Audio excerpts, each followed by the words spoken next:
क्या कभी ऐसा लगा है कि दिन के 24 घंटे कहाँ चले जाते हैं पता ही नहीं चलता?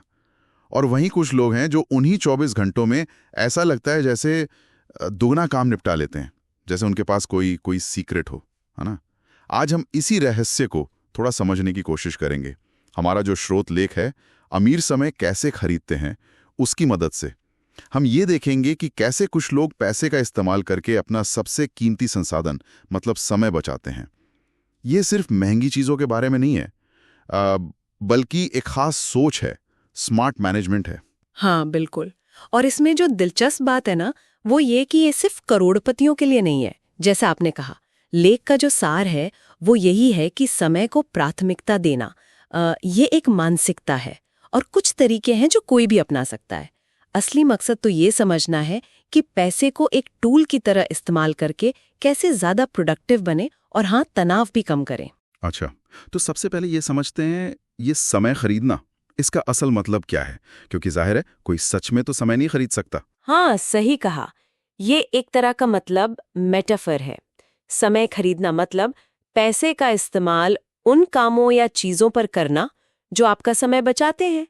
सबसे आम तरीके तो है आउटसोर्सिंग, जैसे घर की सफाई है या खाना बनाने के लिए किसी को रखना। हाँ, या अकाउंटिंग जैसा काम। बिल्कुल, अकाउंटिंग जैसे काम किसी प्रोफेशनल को देना। और दूसरा तरीका है प्रोडक्टिविटी बढ़ाने वाले टूल्स में इन्वेस्ट करना। शायद कोई सॉफ्टवेयर हो या कोई बेहतर डिवाइस जिससे काम जल्दी हो जाए। ये तो सुनने में काफी सीधा लगता है, काम दूसरों को सौंप दो।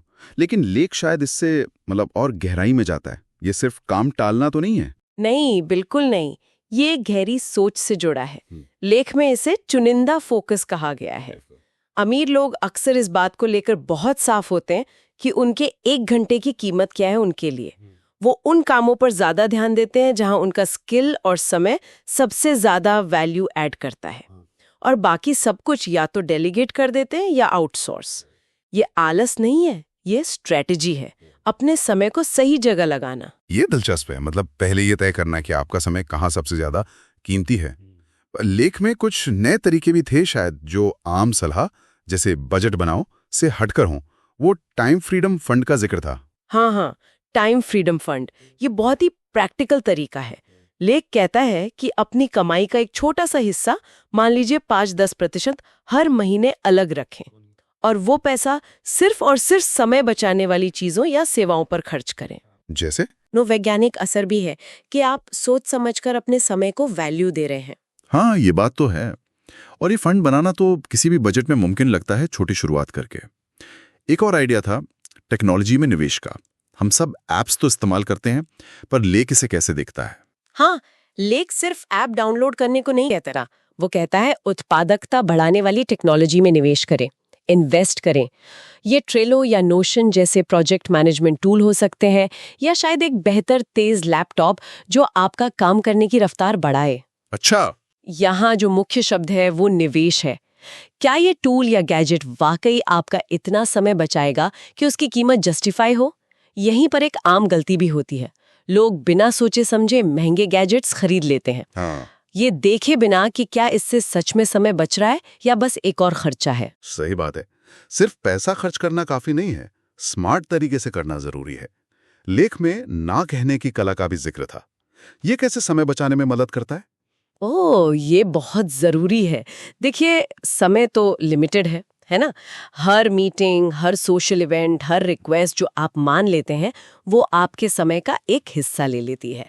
लेख कहता है कि सोच समझकर ना कहना सीखें, खासकर उन चीजों के लिए जो आपके लक्ष्य या आपकी जरूरतों से मेल नहीं खाते।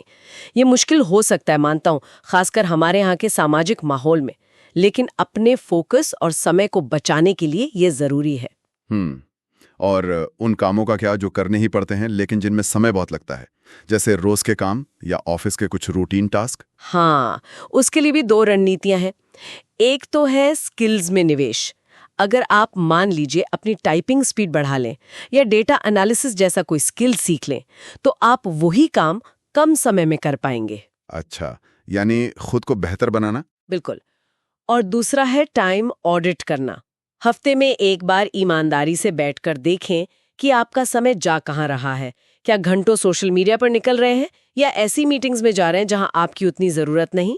ये ऑडिट आपको बताएगा कि कहाँ कटौती करनी है या कहाँ आउटसोर्सिंग की जरूरत पड़ सकती है। ये ऑडिट वाला आइडिया तो काफी पावरफुल है, जैसे अपने टाइम मैनेजमेंट का एक्सरे करना।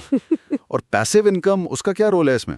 पैसिव इनकम मतलब ऐसी आय जिसके लिए आपको लगातार एक्टिवली काम न करना पड़े, जैसे डिविडेंड से इनकम या किराए से या डिजिटल प्रोडक्ट्स बेचकर।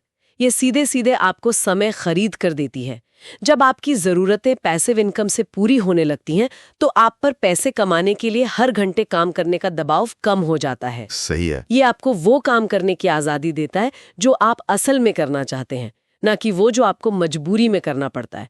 और हाँ, एक इमरजेंसी फंड बनाना भी जरूरी है ताकि पैसों की चिंता आपके दिमाग को जरूरी कामों से भटकाए नहीं।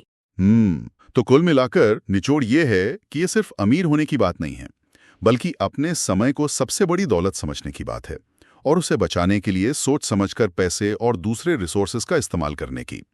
आउटसोर्सिंग, टेक्नोलॉजी, फोकस रखना, स्किल्स बढ़ाना और हाँ, ना कहना सीखना, ये सब मिलकर पूरी तस्वीर बनाते हैं।